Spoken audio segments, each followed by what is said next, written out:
Welcome to episode 3 of The Colors of Prog. Um, Thank you for joining me again. Um, this is where I discuss new and older progressive rock albums and associated recorded material.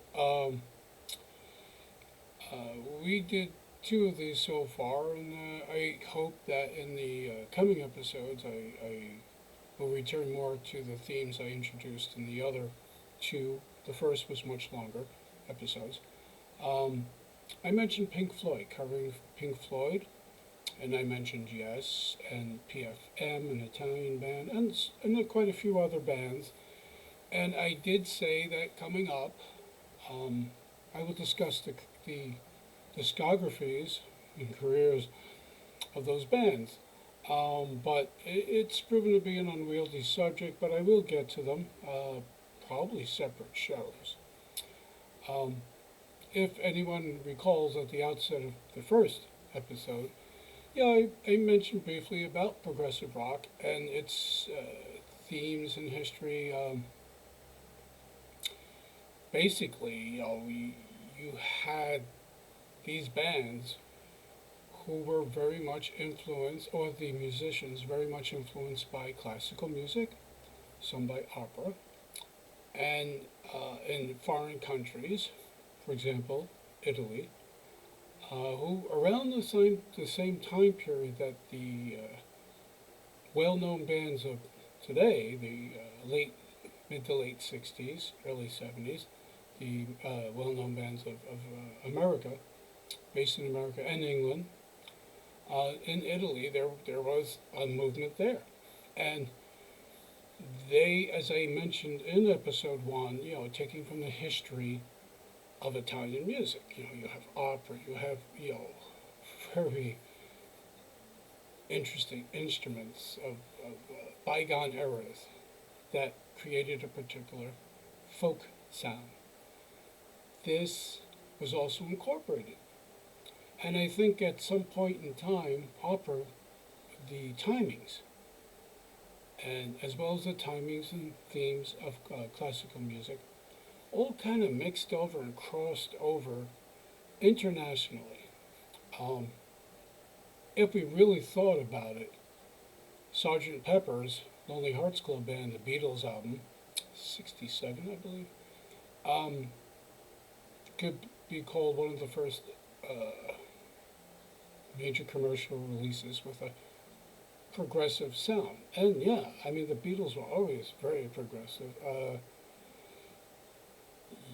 One could take it for granted nowadays.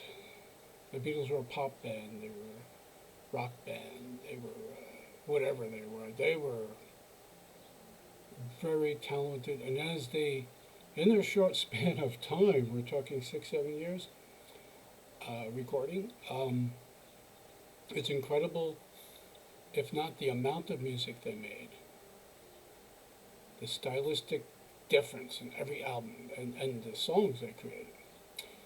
Brian Wilson of the Beach Boys, very much influenced by progressive sounds, and um, Surf's Up, and In My Room. He did an entire album, heavily dosed, admittedly, he said, uh, influenced by progressive sounds. It got shortened to prog rock because, it sounds cooler, I guess. Now, also within there are jazz. Many progressive bands use jazz timings. They use folk. A band like Lindisfarne from England has very Celtic sound at times, a very heavy rock sound at times, a very progressive sound. Even you can even go as far as to say is early live Fairport Convention, the band with Richard Thompson and the late Sandy Denny, for much of their earlier career, um, experimented with a progressive sound. I say I cannot do justice to describing origins, where it's from. I will discuss bands, and upcoming, I would suggest hitting the web. Wikipedia has a really good, sometimes too lengthy, sometimes a bit verbose, sometimes a heavy reading about the history of Prague, but um, I recommend that. And there are other places. So today's releases to be discussed.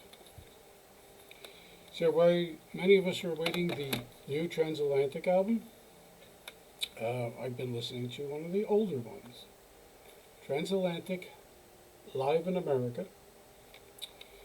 So Transatlantic is one of these offshoot bands of the extremely prolific Neil Morris and Mike Portnoy. They've been working together for a while now, and they are Mike's and Neil's solo band. Mike plays with Neil solo. There's a Neil Morris band which also features Mike Portnoy. Ryan Stolt is in this band, playing colors. Flower Kings, from the Flower Kings. Pete Trevas from Dream Theater. Marillion, I should have got this straight. Pete from Marillion, Ryan from the Flower Kings. At this point, Neil was more still in Spock's Beard, so if you could see the little tiny label there. It's a very good recording. It also shows that the 2 CD set, it's actually not that easy to come by nowadays, but I was still awaiting the new Transatlantic special release, which I don't know. Apparently they have several different recorded versions of many songs. It's brand new. I think they did 15, 20 songs, and 10 of them they did differently. I don't know. I haven't gotten it yet, but so anyway, a lot of Neil Morris's bands, when they play live, they're like a throw in a cover. And this is a lot of fun because they do Magical Mystery Tour, talking about the Beatles a moment ago, Strawberry Fields, She's So Heavy. There's a lot of Firth of Fifth, Watcher of the Skies, Genesis. This is really good. Entertaining album that's recorded very well. That's one thing I wanted to say about some of the progressive rock musicians. When they do their own self-recording, they do a very, very good job. With limited, they obviously do not have the budget that others do in major commercial bands, but sometimes they do a fantastic job audio-wise. So anyway, there's a lot of covers on this. It's a lot of fun. This is from 2002. Time flies, 20 years ago. But Transatlantic, Live in America, highly recommend it. You can look on Discogs, you can look eBay. It's a fun record. So so we have some Tull. I don't often talk about Tull. I'm not the biggest fan of Jethro Tull in the world. There are early Tull records that I really enjoy. And so Steven Wilson, he has some Porcupine Tree and solo years, and now he's kind of moved on a little bit to a more electronic sound. We kind of saw that coming. I like 3 or 4 of his solo recordings, The Raven among them. And not sure how I feel about his newest stuff, but I'll give it more a listen and see then. So this is Steven. He's very good at remixing other people's work. So he's done Yes, he's done Genesis, he's done Roxy Music. Really good job there. So this is Benefit, the Tull album. Now it says Steven Wilson 2013 stereo remix. Apparently he did a lot of Tull in a 2-year period. But it's sort of like they were UTR, under the radar. I mean, they weren't heavily promoted at the time, and it seems that more and more people are discovering or rediscovering these remixes. So Benefit was always an album I enjoyed. I didn't love. The Steven Wilson remix really brings out the instruments even better. The separation is great, and bass. Not a big thing with Steven Wilson in his own work. It's really more prominent. Also has some great liner notes in here.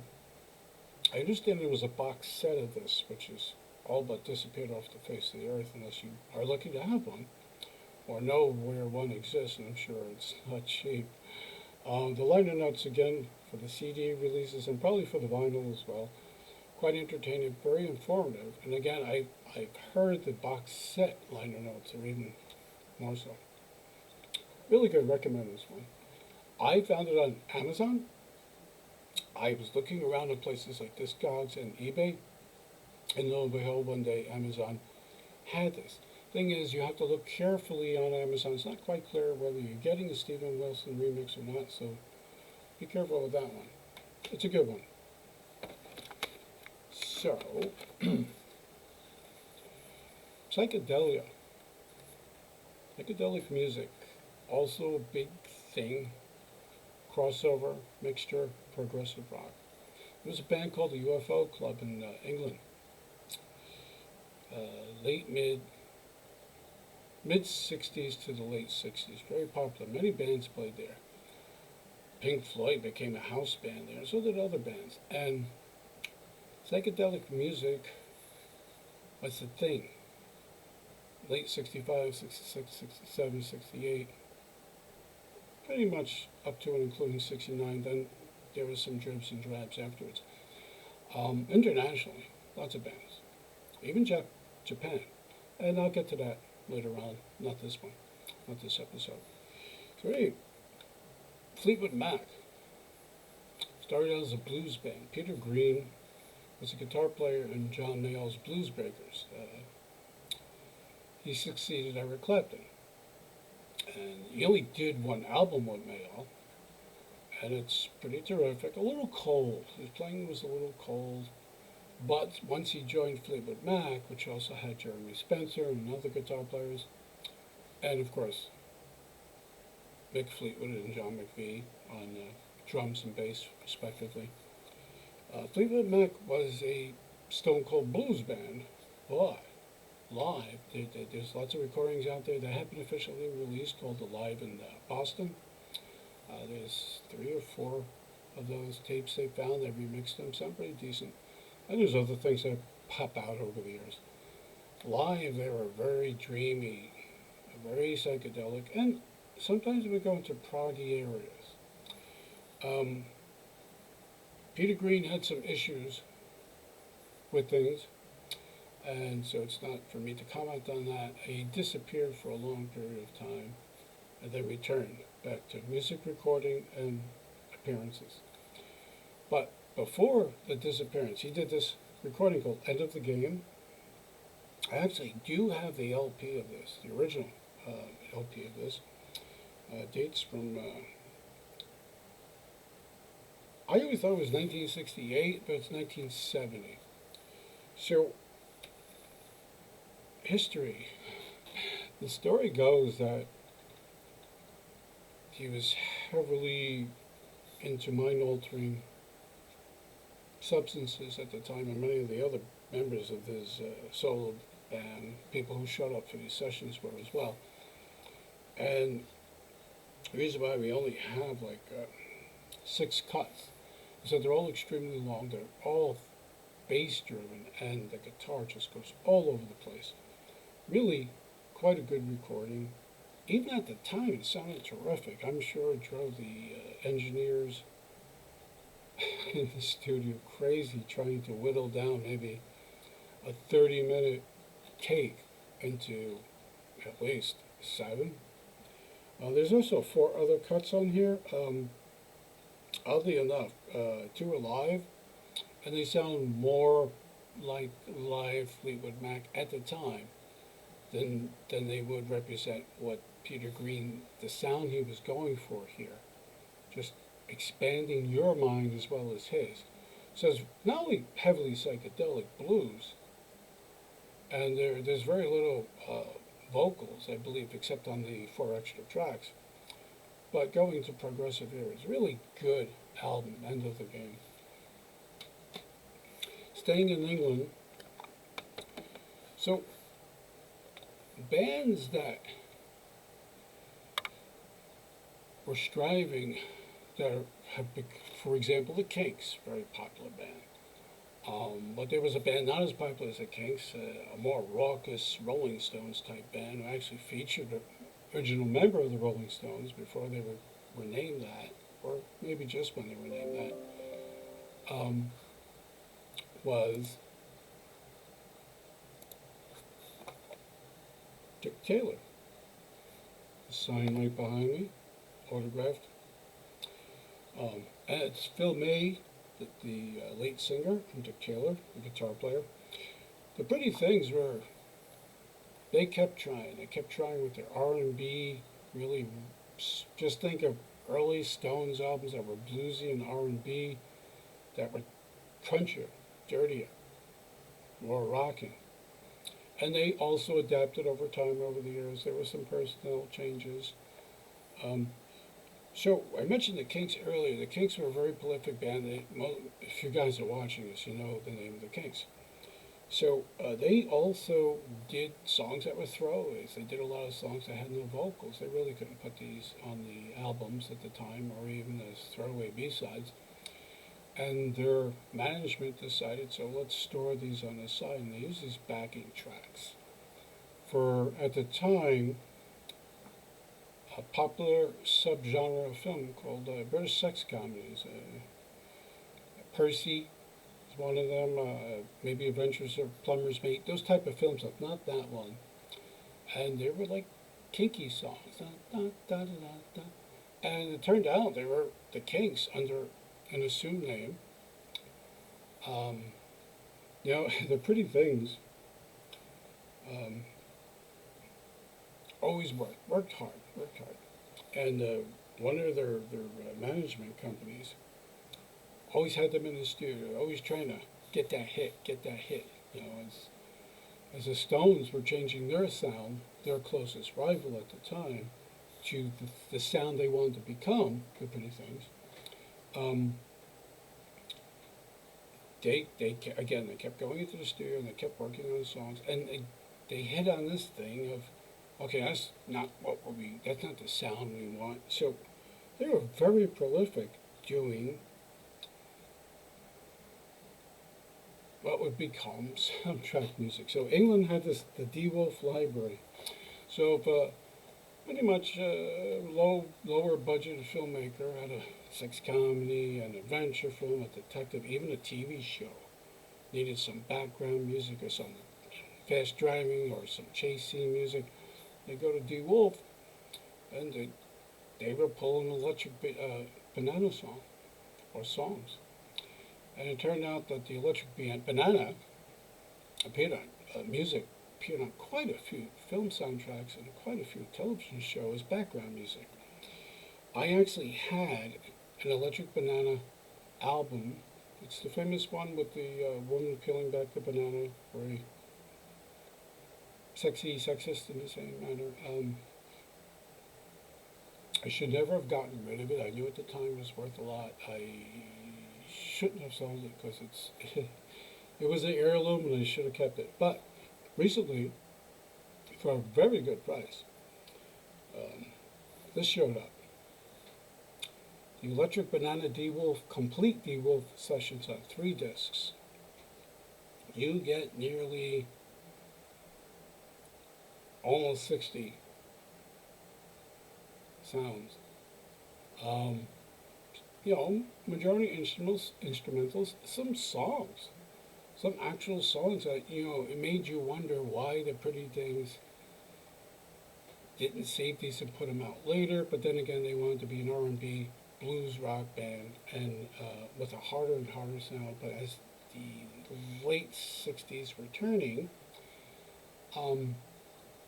into more different sounds, I believe they just said, we'll store these away, we'll leave them at the D. Wolfe library, or maybe management said, you can't have these, but we're using them for soundtracks. So there were 4, 5, 6, 7 Electric Banana albums over the years. Some of them may have been compilations or maybe put out by other companies illegally, because sometimes things become PD, public domain. It's a really good find. Are there prog rock sounds on here? Definitely, most definitely. Definitely psychedelic, definitely poppy. But pretty much, if you're used to the Pretty Things sound, you pretty much won't recognize a lot of this. But it's really good if you're a Pretty Things fan or a collector of odd background sounds. This is really, really fun and it's great. So with that being said, because I promised to keep the show less than 30 minutes, and so new release of the week here is David Minasian. This is called Random Acts of Beauty, Remastered 2020 edition. So, front and back. Golden Robot Records, and I'm not sure this might be his own company. So, who is he and how did I discover him? I was on Prog Rock Archives, just reading through a variety of reviews. It's a great resource for music from all over the world, and all decades. And I came across this 2020 release, and I looked it up and I listened to snippets of it that I found online and said, I'll get this. And I really, really enjoyed this. Andrew Latimer of Camel plays on two songs, one long.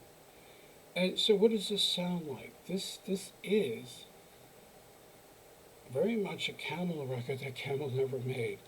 Minasian is a filmmaker. I looked him up. He's a filmmaker and he's an instrumentalist.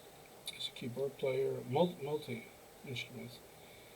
As a filmmaker, he's been working with Camel, the later versions, and Latimer for years on the video taping, live shows, doing some compilations of older stuff, and he's actually worked on some major films. Really good. I highly recommend this. This is kind of how we call like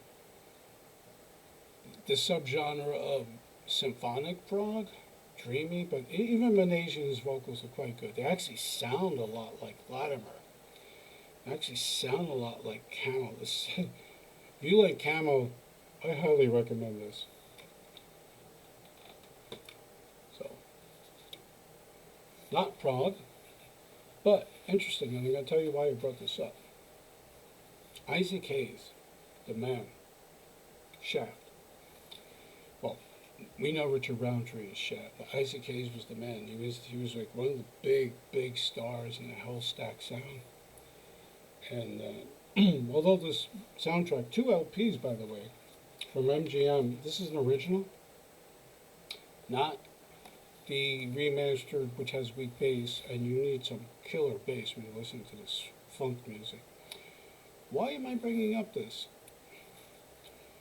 Interesting thing that led me to start going further more into black sounds from 67 to 73, 74. Especially Mr. Hayes, and I've been listening to much more of his work. He's definitely been influenced at the time by whole other genres of music, be it rock, be it, which is the obvious case, but be it classical, jazz, and I would venture to say psychedelic and progressive music. And the funny thing is, you're going to see a cameo by my cat crawling on the wall there, because she's crazy. A little levity there, right? She's obsessed with this clock. Anyway, really good. I recommend everyone to try to find a vinyl version. I've listened to the CD release of this, which was remastered within the past 10 years. And it just misses a lot of the power of this. Isaac Hayes' stuff is just, he's somebody apt for rediscovery.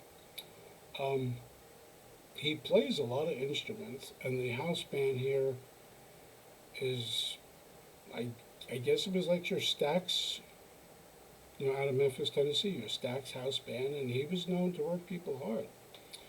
Lots of strings, but this has a groove that's outrageous. And yeah, at times I said to myself, this is a progressive sounding sound, tune, and this is a definitely psychedelic tune, and so that brings to an end today's discussion. Hey, I always welcome suggestions, comments, and I'm working on different kinds of ways to bring you better audio sound in coming shows, as well as other surprises I have coming up. Anyway, stay well. We're still in pandemic here. This is February 16th, 2021. Stay well, stay safe, stay warm. Spring is coming everywhere, all over the world. And until next time, thank you.